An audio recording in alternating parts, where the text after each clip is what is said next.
La Drag Race de hoy es de dos clásicos populares. Por un lado, el SEAT 600, el coche que motorizó España, contra el Citroën 2 caballos, en su versión barqueta, el icónico Citroën Méhari. Un coche que, bueno, si vas con el parabrisas abajo, seguro que lloras de la emoción.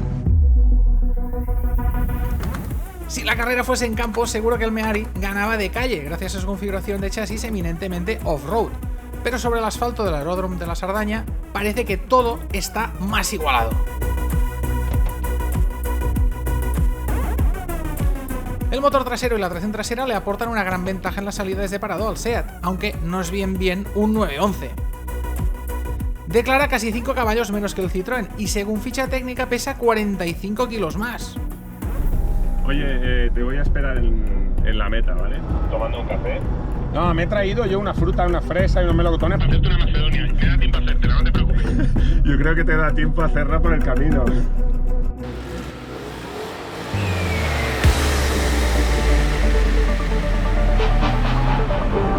¡Vamos! No, que se va. No puede ser. ¡No!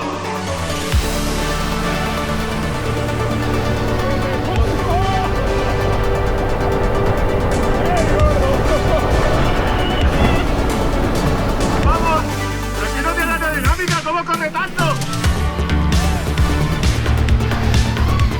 Lo pillo.